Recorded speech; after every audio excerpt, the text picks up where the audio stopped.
से जुड़ा विशेष कार्यक्रम।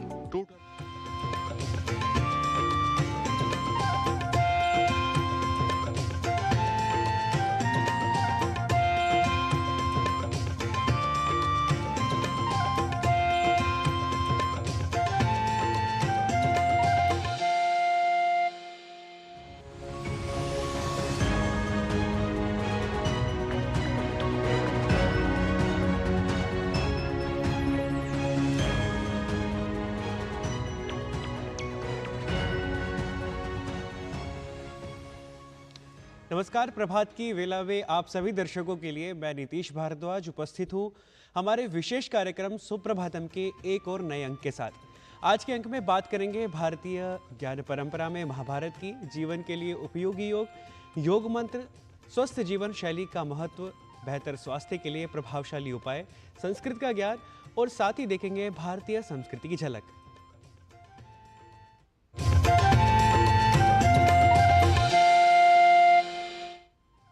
मित्रों, समय का चक्र निरंतर गतिशील रहता है। हम भी समय की गतिशीलता को पहचानते हुए गतिशील बने, समय के सापेक्ष रहे, यही समय की मांग होती है।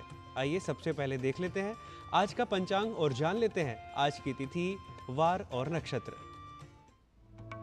आज का पंचांग युगाब्द 5126, विक्रमी संवत 2081, शक संवत 1946, उत्तरायण, ज्येष्ठ मास, शुक्ल पक्ष, अष्टमी तिथि, शुक्रवार, उत्तरा फाल्गुनी नक्षत्र।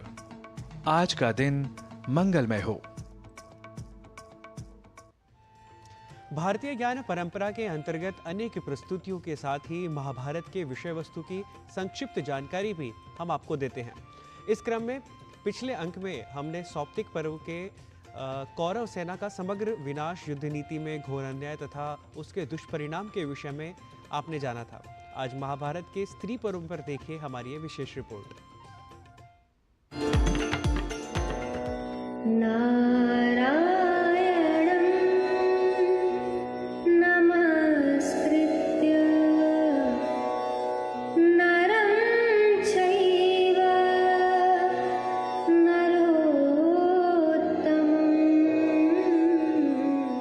महाभारत का 11वां पर्व है स्त्री पर्व। स्त्री पर्व के अंतर्गत दुर्योधन तथा समग्र कौरव सेना के विनाश के बाद धृतराष्ट्र और गांधारी सहित समस्त राज परिवार की स्त्रियों का विलाप तथा विलाप करते हुए धृतराष्ट्र को संजय और विदुर द्वारा सांत्वना देने का समग्र उल्लेख किया गया है।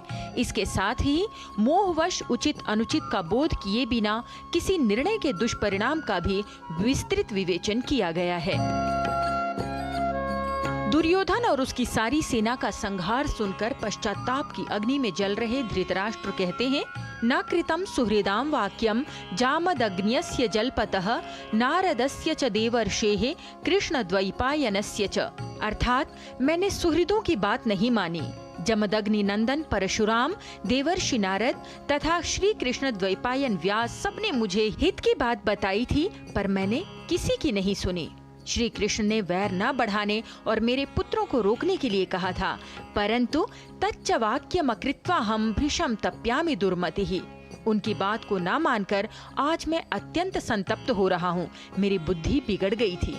ये सारी बातें कहते हुए धृतराष्ट्र अपने अन्यायपूर्ण निर्णय पर पश्चाताप करते हुए विलाप करते हैं और कहते हैं, नूनम व्यपकृतम किंचिन मया पूर्वेषु जन्मसु ये न माम दुःख भागेषु धाता कर्मसु युक्तवान।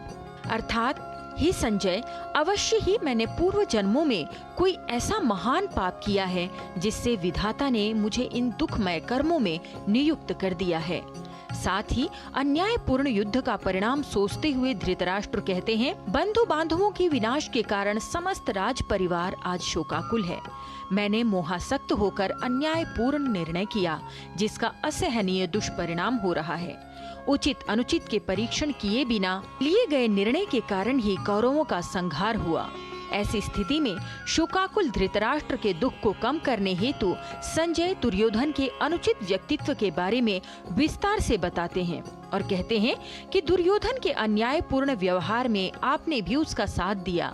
अन्यायपूर्ण आचरण का दुखद ही परिणाम होता है इत्यादि धृतराष्ट्र को संजय अनेक सांत्वना वचन कहते हैं, जो सभी कालों में प्रत्येक व्यक्ति के लिए विचारणीय है, चिंतनीय है। संजय कहते हैं, हे नरेश, घमंड करने वाले दुर्योधन के अनुचित बर्ताव के बाद भी हित की बात बताने वाले सुहृदों के कथन पर आपने ध्यान नहीं दिया। संजय कहते हैं, दुर्योधन के मन में लोभ था, वे राज्य का सारा लाभ स्वयं भोगना चाहता था। अनाचारी मनुष्यों का ही उसने अनुकरण किया। सदा युद्ध की इच्छा रखने वाले दुर्योधन ने किसी भी धर्म का आदर नहीं किया। मध्यस्थो हि त्वमप्यासीर न क्षमं किंचिदुक्तवान दुर्धरेण त्वया भारस्तुलया न समं धृतः।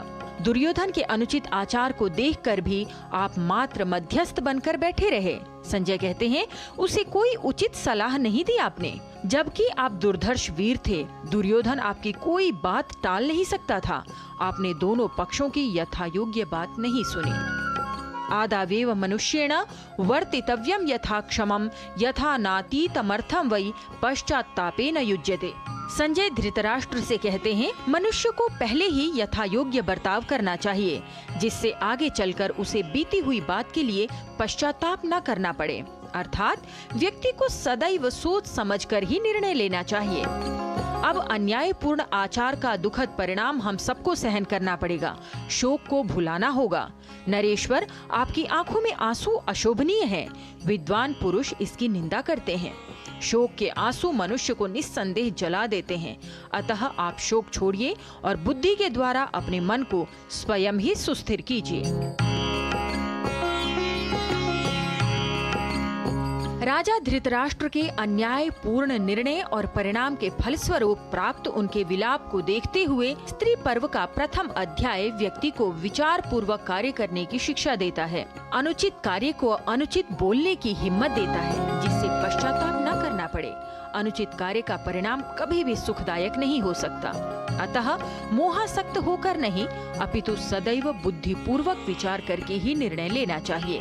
स्त्री पर्व के अग्रिम अंक में शोकाकुल धृतराष्ट्र को विदुर जी द्वारा कहे गए सांत्वना वचन के विषय में जानेंगे, जो हम सबके जीवन के लिए आवश्यक है और अनुकरणीय है। लता वशिष्ठ, डीडी न्यूज। और स्वास्थ्य प्रभाग में आज बात करेंगे ट्रांसफ्यूजन की, यानी रक्त चढ़ाना। ये एक महत्वपूर्ण प्रक्रिया है। कई ऐसी स्थितियां हैं जिनमें रक्त चढ़ाने से किसी व्यक्ति के जीवन को बचाया जा सकता है। क्यों आवश्यक है रक्तदान करना? स्वैच्छिक रक्तदान की क्या है उपयोगिता और क्या है रक्तदान की प्रक्रिया? आइए देखते हैं इस रिपोर्ट को।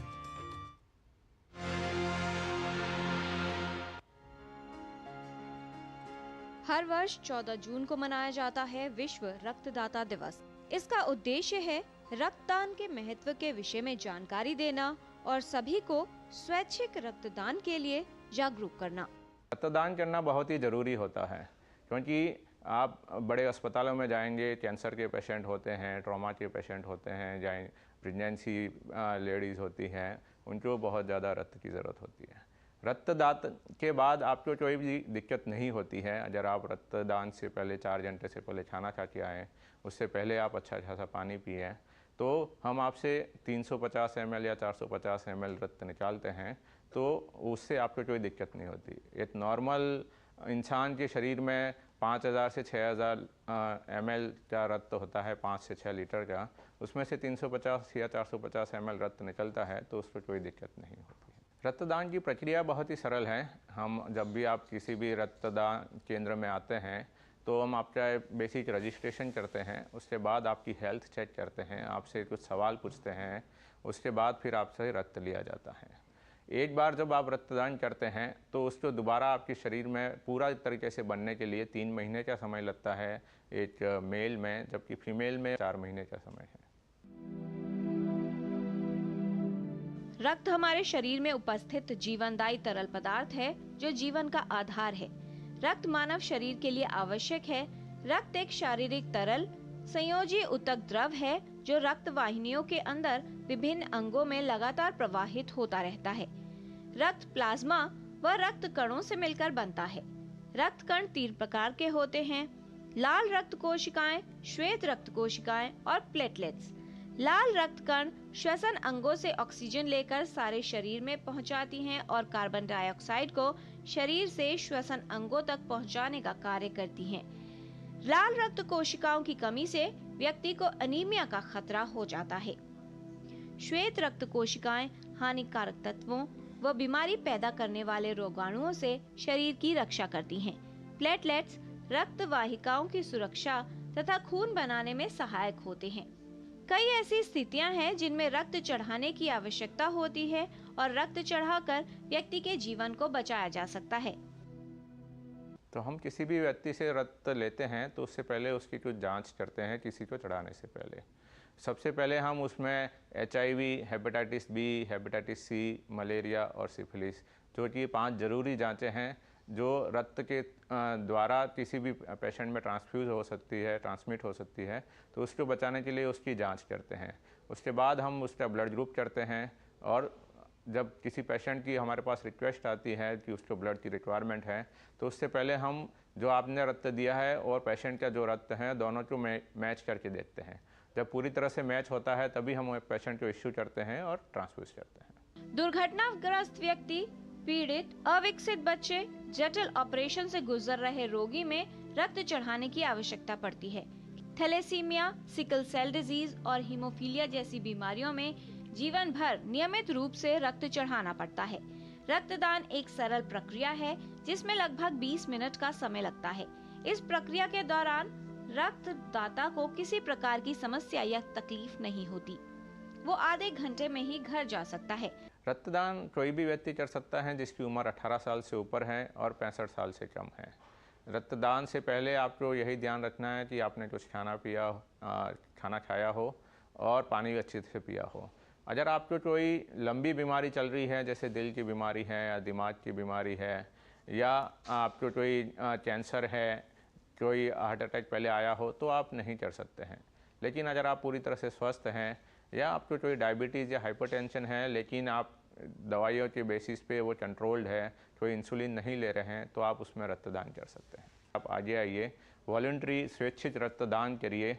स्वेच्छित रक्तदान बहुत ही सुरक्षित रक्तदान होता है, उससे आप करिए, उससे आपको कोई दिक्कत नहीं होगी और उससे जो हमारे मरीज हैं उनको जो कंटिन्यूसली आपके रक्त के बेसिस पे ही जिंदा रह सकते हैं, जिनको रेगुलर ब्लड ट्रांसफ्यूजन की ज़रूरत होती है, जैसे थैलेसीमिया, सिकल सेल पे एनीमिया पेशेंट, तो उनके लिए उनकी रिक्वायरमेंट पूरी की जा सकती है। खून की मात्रा डोनर के सरप्लस ब्लड से ली जाती है जो 21 दिन में दोबारा बन जाता है। हर स्वस्थ व्यक्ति 3 महीने में एक बार रक्तदान कर सकता है।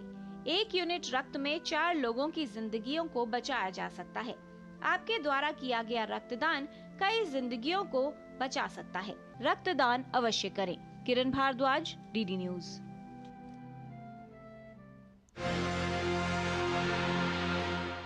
और कार्यक्रम में लेते हैं एक छोटा सा विराम। आप देखते रहिए डीडी न्यूज।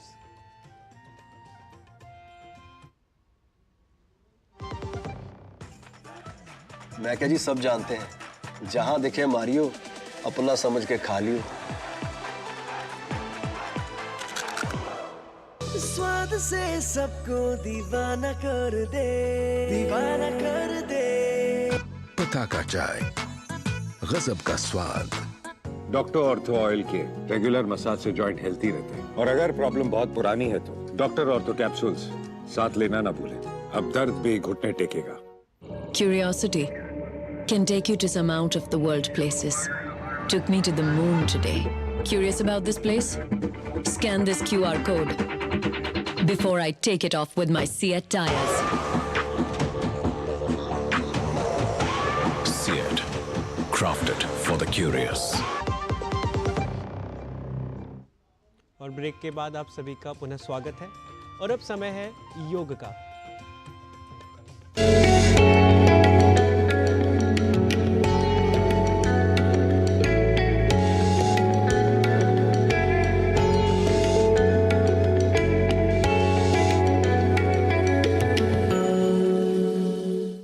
जैसा कि आप जानते हैं कि हर वर्ष 21 जून को अंतर्राष्ट्रीय योग दिवस मनाया जाता है। इसी उपलक्ष्य में आपका परिचय योग मंत्रों से हम करा रहे हैं। ये मंत्र या श्लोक विभिन्न शास्त्रीय और साहित्यिक ग्रंथों से लिए गए हैं। जिनका मूल संस्कृत भाषा में है। आइए देखते हैं आज का योग मंत्र।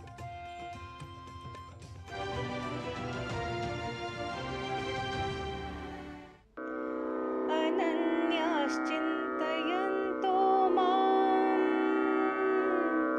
ये जनाः पर्युपासते तेषां नित्याभियुक्तानां योगक्षेमं वहाम्यहम्। जो अनन्य भक्त मेरा चिंतन करते हुए मेरी उपासना करते हैं, मुझ में निरंतर ध्यानस्थ होते हैं, उनका योगक्षेम अर्थात अप्राप्त की प्राप्ति और प्राप्ति की रक्षा मैं वहन करता हूं। There are those who, excluding all else, think of me and worship me, aspiring after eternal union with me. Their yoga and kshema means prosperity and welfare are looked after by me.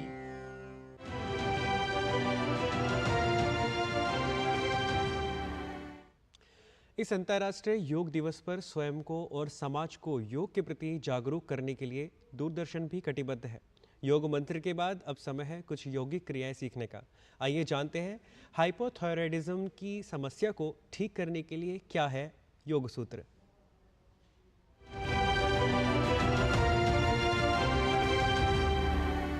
नमस्ते, मैं Sangeeta Jain. Hypothyroidism एक ऐसी स्थिति है जिसमें हमारी thyroid ग्रंथि hormone का कम संचार करने लगती है, जिससे मेटाबॉलिक रेट कम हो जाता है, हमारी चयापचय की दर कम हो जाती है, जिसकी वजह से वजन बढ़ने लगता है, सर्दी बहुत जल्दी लगने लगती है, स्किन ड्राई होने लगती है, बाल झड़ने लगते हैं, पीरियड इरेगुलर हो जाता है। योग के कुछ विशेष आसन हैं जो थायराइड ग्रंथि को सक्रिय करने में मदद करते हैं। उनमें से आज कुछ को हम जानते हैं। पहला आसन है फिश पोज, मत्स्य आसन, जिसको हम लेट कर करते हैं। आराम से साइड करवट करके लेट जाएं। दोनों हाथों को अपने हिप के नीचे रखें, कोहनियां जितना नजदीक ला सके लेकर आएं, पैरों को सीधा रखें। अभी धीरे से कोहनी पर आ जाना है और अपने मस्तक को जमीन पर रख देना है। मत्स्यासन में गले पर बहुत अच्छा खिंचाव मिलता है जो थायराइड ग्रंथि को सक्रिय रखता है। धीरे से हम आसन से वापस आ जाएंगे। दूसरा आसन है सेतुबंध आसन, जिसमें पैरों को फोल्ड करेंगे, हाथों को साइड में रखेंगे। श्वास लेते हुए अपनी कमर को पूरी तरह ऊपर उठा लेंगे। देखिए गर्दन पर एक बहुत अच्छा दबाव पड़ रहा है। दबाव जब छूटता है तो यहाँ पर ब्लड का फ्लो बहुत अच्छा होता है, और जब ब्लड का फ्लो अच्छा होता है तो थायराइड ग्रंथि बहुत अच्छे से सक्रिय होकर कार्य करती है। तीसरा आसन उल्टे लेटकर हम करेंगे, भुजंग आसन। धीरे से पेट के बल लेट जाना है। दोनों हाथों को कंधे के नीचे रखेंगे, मस्तक जमीन पर रखेंगे। श्वास लेते हुए अपने ऊपर के भाग को, शरीर के ऊपर के भाग को पूरी तरह ऊपर उठाएंगे, सामने देखेंगे। गर्दन के क्षेत्र में बहुत अच्छा खिंचाव मिल रहा, जिससे ये पूरा क्षेत्र बहुत अच्छे से सक्रिय होकर थायराइड ग्रंथि अच्छे से कार्य कर पाती है।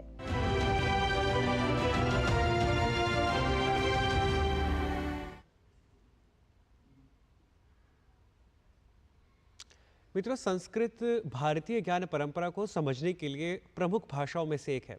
कहा जाता है भारतस्य प्रतिष्ठे द्वे संस्कृतम संस्कृतिस्तथा, अर्थात भारत की दो प्रतिष्ठा कही गई है, पहली संस्कृत और दूसरी संस्कृति। इसी संस्कृत को सीखने के लिए यह विशेष प्रभाग संस्कृत पाठशाला है। उच्चारण का तो हर भाषा में ही महत्व होता है, संस्कृत भाषा भी इसका महत्व विशेष है। तो आइए उच्चारण से जुड़ी कुछ विशेष बातें जान लेते हैं अपने सहयोगी नारायण दत्त मिश्र से।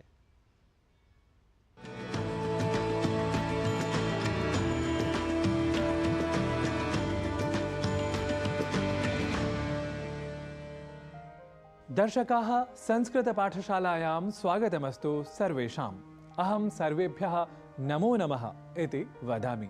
आइए आज ऐसे ही कुछ वाक्यों का प्रयोग कर लेते हैं। अहम नमो नमः वदामि अर्थात मैं नमस्कार या नमः नमः यह कहता हूँ। भवान् अपि नमो नमः इति वदतु। इसका अर्थ है आप भी नमो नमः यह बोलें। इसी तरह अपने से छोटी आयु वाले के लिए कहना हो कि वह भी नमो नमः बोले तो कहेंगे त्वं नमो नमः इति वद अर्थात तुम नमो नमः यह बोलो। तो अब तक हमने जाना कि संस्कृत में मैं को अहम, आपको भवान और तुमको त्वम यह कहते हैं। अब बढ़ते हैं आगे और जान लेते हैं एक और शब्द के बारे में। हमने अभी कहा त्वं नमो नमः इति वद। यहाँ एक शब्द आया वद, पर हम संस्कृत के इस शब्द को अन्य भाषाओं से प्रभावित बल्कि कुप्रभावित होकर बोल जाते हैं वद, यानी त्वं नमो नमः वद। ऐसे ही त्वं नमो नमः कथय को बोल जाते हैं त्वं नमो नमः कथय। और फिर ऐसे ही त्वं नमो नमः लिख या पठ। यहाँ लिख और पठ की जगह हम उच्चारण कर जाते हैं लिख पठ, यानी त्वं नमो नमः लिख, त्वं नमो नमः पठ। और ऐसे ही कई अशुद्ध उच्चारण हम में से कई लोग कर जाते हैं। और हम आपको अपनी संस्कृत पाठशाला में यही बताते चले आ रहे हैं कि संस्कृत अर्थात परिष्कृत और वैज्ञानिक तथा तार्किक भाषा में शुद्ध उच्चारण कितना महत्वपूर्ण होता है। इसलिए हमेशा जैसा लिखा है वैसा ही संस्कृत में पढ़ा जाना चाहिए। वैसे हम तो यह देखते ही हैं कि कई ऐसे शब्द हैं जहां हम संस्कृत शब्द के अ इस एक अक्षर का उच्चारण ही नहीं करते। वहीं दूसरी ओर ऐसे भी शब्द हैं जहां हम अतिरिक्त रूप से अ या आ को जोड़ देते हैं। जैसे एक शब्द है द्वार, जिसे हम मुख सुख या कुछ प्रादेशिक प्रभाव की वजह से दवार बोल जाते हैं।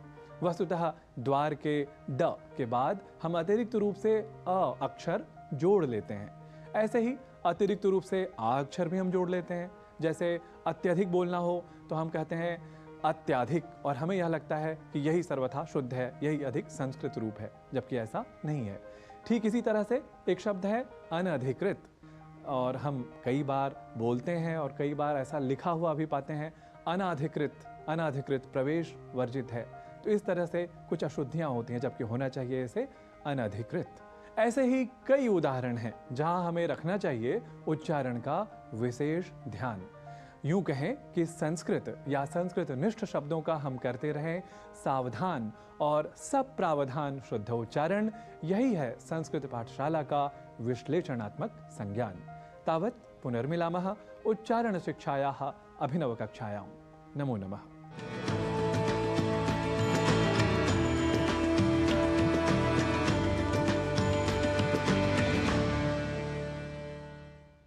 तो इस प्रकार विविध प्रभागों को देखकर आज के इस अंक को यहीं समाप्त करते हैं। कल पुनः नए विषयों को लेकर होंगे आपके समक्ष उपस्थित। तब तक के लिए मुझे और मेरे सहयोगियों को दीजिए अनुमति।